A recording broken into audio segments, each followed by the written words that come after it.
Welcome to Dental Brain Crops. I'm your host, Chelsea Myers, and today we're joined with Austin here, the managing partner of Leaders Real Estate. Welcome to the show, Austin. Hey, thanks for having me. I appreciate it. Yeah. I'm good. How are you doing? Yeah, it's great. It's surprisingly cold here in Orlando. It's like 65 degrees in April, so we're like all shocked. Yeah, same. I'm like freezing. I'm in the Midwest, but definitely freezing for what I was expecting. Well, hey, I'm really excited to talk to you because I know that since the last time we've talked, your reputation has grown in some really exciting ways, and I want to get to that. But first, just give us a little background. Tell us what you're doing at Leaders Real Estate and what you're doing in the real estate space in general.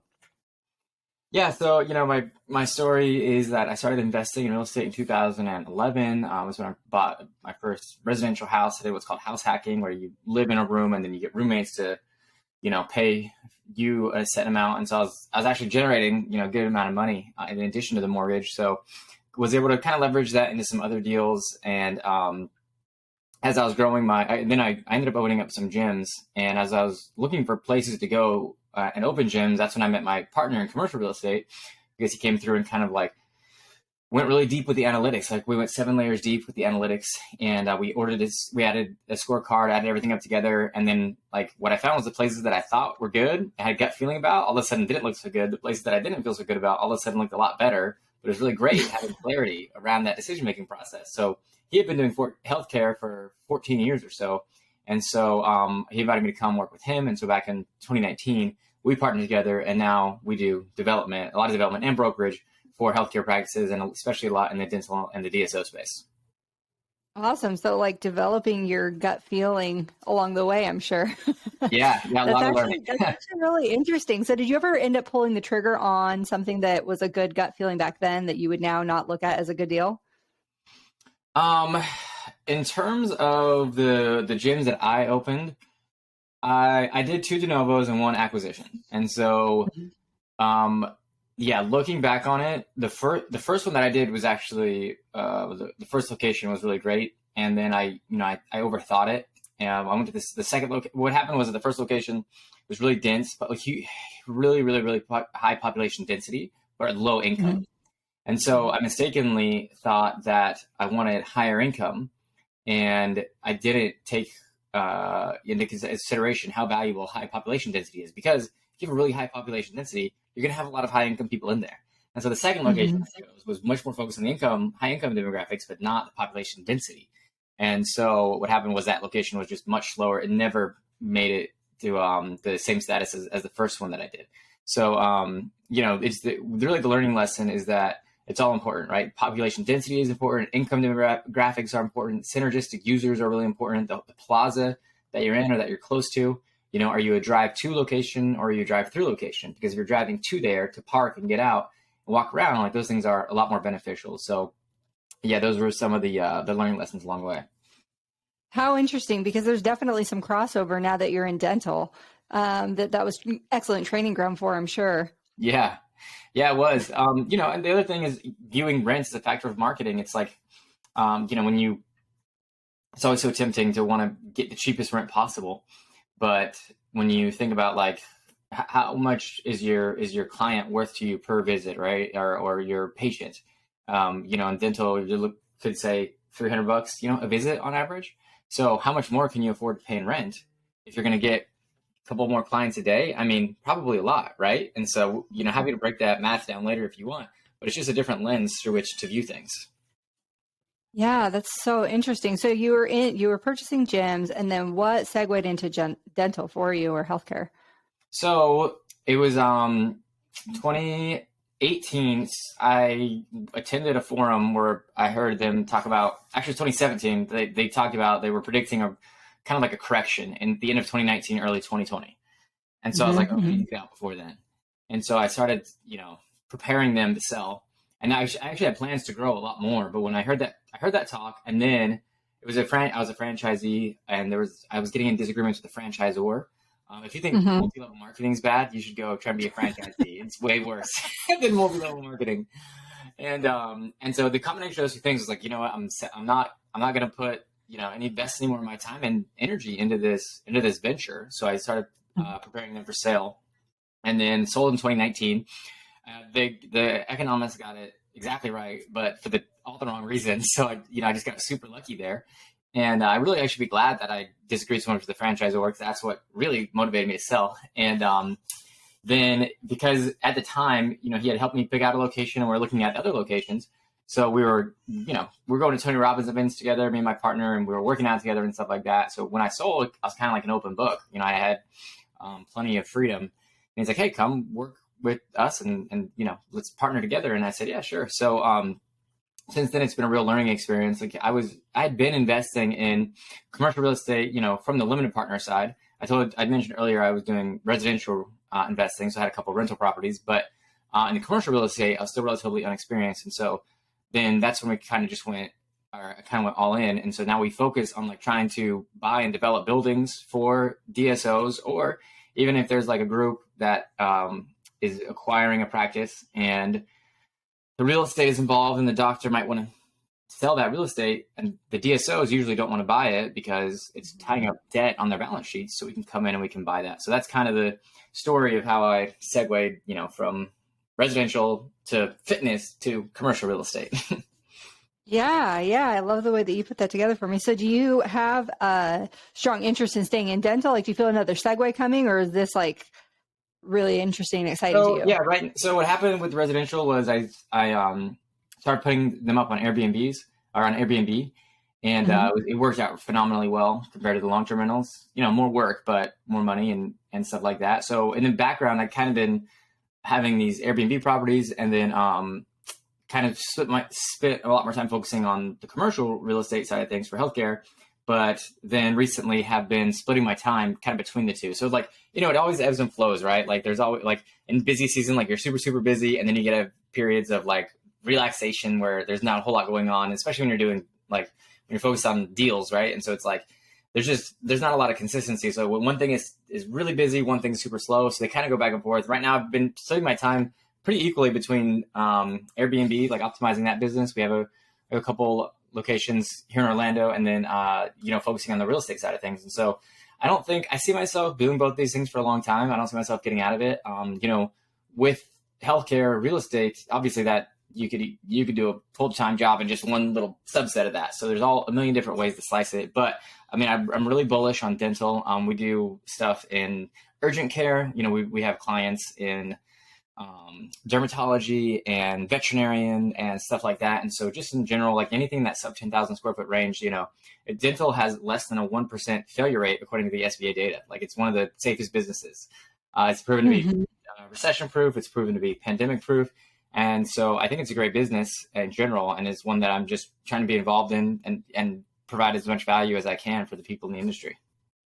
That's fantastic. I love your energy about it. And when you were talking about, the ebbs and flows, I was talking to someone recently and I was like, I feel like it's like getting punched in the gut while being exhilarated all of the time. And there's not really time to focus on either one. You just kind of have to learn to adapt to that general experience. But okay, so you talked about splitting your time between the two businesses and or industries. And so I'm just curious, where then do you fit in time for the American Ninja Warrior?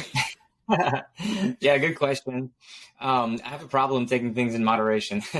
So my wife and I have always been very active. Like fitness is just such an important part of our lives. And so, we really value our health, and we always dedicate time to go to the gym. And so the way I look at it is like, I'm going to spend an hour going to the gym, 5 or 6 days a week. Now, instead of spending 1 hour and not really enjoying it, doing it because I have to, I can spend 2 hours, those like an additional 3 days a week, and really love what I do. So like, regular gym session is an hour, and ninja session is 2 hours. So I'm just doing 3 sessions 2 days a week, right? So it's 3 extra hours per week. Now, of course, when you travel, then that's a huge time commitment. That part is really difficult. And sometimes other things do suffer, like the work suffers sometimes, or I'm up late at night, or I don't get to sleep as much as I want. But the way that I look at that too is like, we like to travel. My wife and I like to travel. And so it's cool being a tourist, and we love that, but it's also cool like traveling somewhere around the country for an event or for a competition. And so we kind of combine our travel and our ninja and our vacationing into one as much as we can. And so far it's been working out. So the durations of the workout are different. What does a ninja workout look like? There's a gym here in Orlando called Obstacle Ninja Academy that I go to.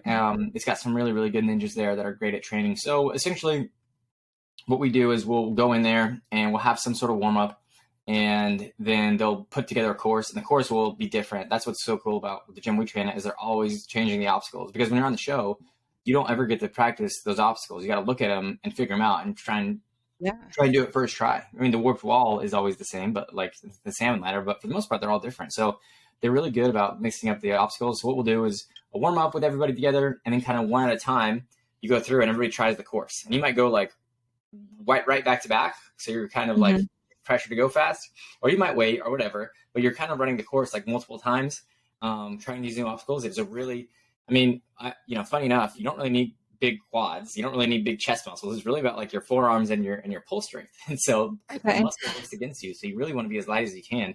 And then we'll kind of finish up by working on some sort of challenge or skill or something like that with the energy that we have left. How interesting. That's so exciting. And this will be your second time, right? All right. If you're watching this all the way through, Austin had to go do one of his American Ninja Warrior workouts. He's very diligent with his schedule, so we have a little bit of a mic switch up here.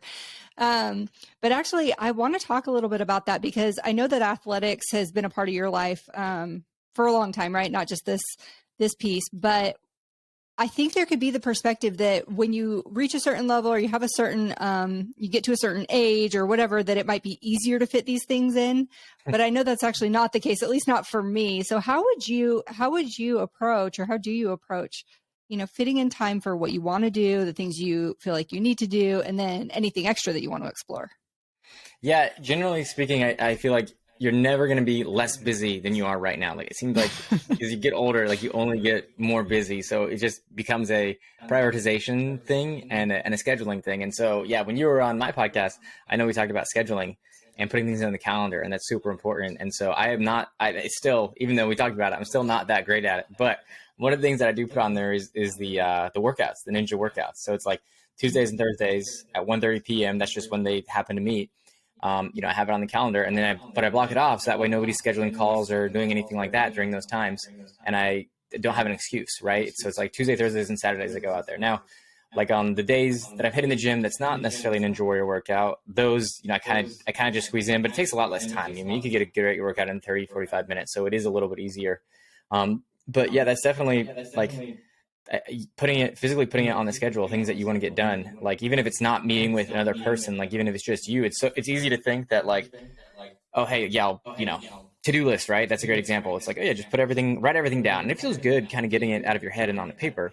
But if you don't have a priority around it, or you don't have a deadline around it, it's probably not going to get done. It's like there's some law. I don't know. It's like a rule of thumb that like you will take the amount of time you give yourself to complete a certain task. So it's like, that's why when teachers give you an assignment for 2 weeks from now, it takes 2 weeks to get it done, because you just wait till the last couple of days.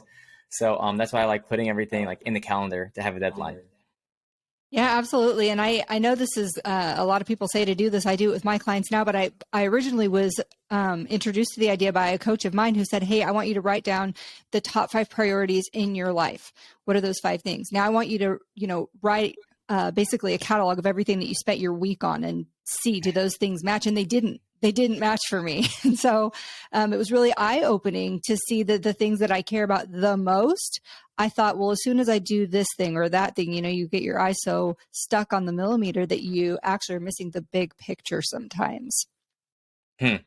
Yeah, no, I think that's great. It's like, it's so easy to be reactive.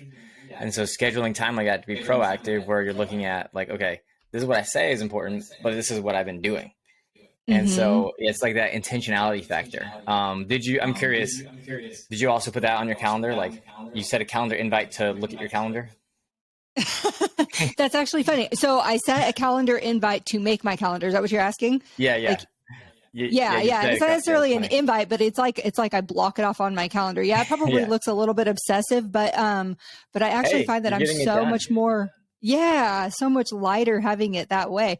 So one of the things that I think is interesting too is the way that we approach something tends to be the way that we approach a lot of things. There's a lot of crossover in our behaviors towards business and our hobbies and our family and all the things. And so I was working with some clients recently on taking a group through a weight loss journey. And so I had them working on a specific metric or doing a specific regimen, and I decided to participate in it as well. And my question to you is, do you, when you're doing these workouts, do you find that your eating has an impact on how well you're able to advance and progress in your workouts? Oh, so much. It's like it is so important. I mean, especially when you're doing something like ninja where you're hanging on your by your fingertips, like every pound matters. And so yeah, I mean, if you're not paying attention to what you eat, it's really easy. You don't really you may or may not notice like 5 pounds in the mirror, and you probably start to notice 10 pounds, but like 10 to 12 pounds like really makes a big difference in how much weight you can hold up. And that doesn't happen, accidentally. Like, I'm very Yeah. conscientious of what I eat, and I try and track everything in like my fitness pal. And it's not, maybe it sounds excessive to some people. Maybe some people don't want to do it. I'm not saying it's for everybody at all, but for me, if I want to look good and feel good and be ready to go compete at the sport and keep my body fat percentage really low, I know that I need to hit like around 2,000 calories a day and 170 grams of protein. So I'm actually eating like a lot of protein, but, and then Mm-hmm. also trying to get veggies because that's more for like the long-term health. The protein is more for like, short-term fitness. Vegetables are for long-term health is how I look at it. Yeah. So when you exercise that amount of discipline in one area of your life, like your eating and like your workouts, how do you see that translate when you're going to do something business wise? Yeah, it's like the order of operations matters. I don't know why. I don't know what like sort of psyche it's like part of the human psyche is activated, but it's like if you start your day by watching the TV first thing, it's like very demotivating, right? Like I've done that. I've been there Yes. when I sold the companies and I had free time and stuff like that. It's like I'll watch TV for like a show that I like on Netflix for like 45 minutes and then I'll be productive. But it just like it Mm-hmm. kills your motivation. So by the flip side of that, you do the first things first. It's like when you're waking up and going to the gym, it puts you in a good mood and you want to go conquer the day, right? Like if you're active and you're working out and you're getting your heart rate up, like you feel productive and you feel good. And so I think it's motivating. I think it's like there's a saying, a lot of millionaires have six packs or something like that. It's obviously not always true, but it's like very similar principles, that discipline, right? Having the discipline to have a structure, have a schedule, get work done, like put your entertainment, kind of instant gratification things last. And then they kind of work together because now you're motivated to go make your phone calls after a good workout, or you're motivated to eat really healthy because you don't want your workout to go to waste. And so, I mean, it's a sacrifice at the end of the day. Maybe I would be further along financially if I didn't do this kind of stuff. Like if I didn't focus so much on my fitness, but I don't, is that a trade-off that I want to make, right? Like I'd rather live a lot longer, a lot healthier life with a lower net worth than just try and maximize my net worth and be unhealthy. You know what I mean? Yeah, and not have as long to like enjoy it. Yeah. Right. Absolutely. And you can quantify that. You can be like, okay, so reframing would be I'm paying X amount of dollars each month, or I'm paying myself this amount of money to experience this quality of life. So I definitely think that there's a good trade-off there. You hit on something really important. You said, after you go to the gym, then you feel like you can go tackle all the other things. And I think there's a really good science behind that. And because when you put something into your calendar and you're like, hey, I'm going to do my workout, and then you go do the workout, you're elevated from that and you get an energy from that. And so Mm. automatically, of course, you're going to be more motivated to do the next thing because you're already winning uh, in your own terms. It's not against, your wife's terms or your mom's terms or your brother's terms. It's you set something, you did it, and now you can do things. And so you're energized by that. Yeah, it's interesting. So I have a question for you then. Do you think that you feel that same energy regardless of whether or not your task was physical? Like, do you think having a physical task where you're literally getting your blood flowing motivates you more? Or do you think that it'd be equal even if it was just something that was on your to-do list for a long time that involved sitting on a computer? Oh gosh. So I think that it's going to be different. I don't take the same energy to go make dinner that I take to go ride a course or that I go take to go on a run. So the energy behind it might be different. The adrenaline might be different, but I do think that the gratification, the brain likes to accumulate. So the more things on my list that I can knock off, that's why people like to check things off their to-do list, especially if there's like um, an app for it and it makes a little dinging noise or something. It's very stimulating and it tells your brain, hey, we're doing it, we got it, and keep going. There's definitely data to back this up. And so that is one reason that I feel like it's so important to put things into your calendar so that you can have an automated way to increase that energy as your day goes on and you're knocking things out. Yeah, that's a good point. I think that's true too. Yeah, awesome. So I love all of this that you're saying. Tell me, what is your long-term goal? What do you see for your future? Um, well, like I said, I'm bullish on healthcare. I think ultimately, we'd like to have a lot of commercial real estate buildings, like dental buildings, healthcare buildings that we own in a large fund that will continue to serve us and our investors for a long time. And so, I think that having like we intentionally, a couple years ago when we looked at everything that you could possibly do and spend your energy on, we picked healthcare because it just seemed, very recession proof and recession safe. And so I think long term, like as we can hopefully continue to buy buildings for dental users and DSOs and continue to grow our portfolio and bring as long as many people for the ride as we can. So, I think that's something that'll be around for a very, very long time. So nationwide Yeah, is yeah, all we've done deals in 46 states. And so, I mentioned earlier, I live in Orlando, but fantastic. we do stuff all over. We're always traveling. That's no big deal. A lot of times, sometimes you can have what's called location bias. It's like you feel like Hmm. because you're in a certain area, you know it really well. But really, like a city like Orlando has multiple different trade areas. I mean, unless you're physically going there frequently, you don't know it. And so it's the same thing like Houston, Texas, that's got 19 trade areas. Like you could fly in and like you're not going to be learning the whole entire market, right? Like you're usually picking one or two trade areas at a time because that's kind of where Hmm. your demographics are driving in from. Like they're not driving, they're gonna be driving for an hour and a half from the south side of the city. You know what I mean? Maybe 10, 15 minutes Yeah. most. You can typically learn those areas like very quickly. And then by the flip side, if you're local and you think you know the area and you don't drive up to a certain area for that client, like at that particular point in time, I mean, things change so fast. Like every month, every couple months are different. And so, yeah, I think that being able like being national. So what if like you're thinking about using somebody? My advice is to if you're looking for a broker, just get somebody who's done like a lot of deals in your field because if they're local, they might know your market, but they don't necessarily know your industry that well. So it's just like one of those things you got to think through and vet the people like really, really well before you take them on as somebody that's going to help you find locations or negotiate your lease or that sort of thing.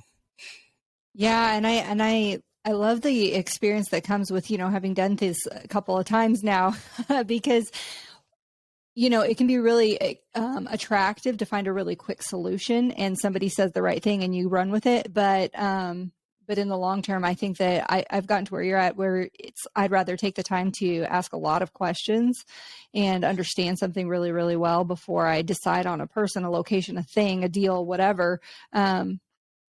Because it's a long-term decision.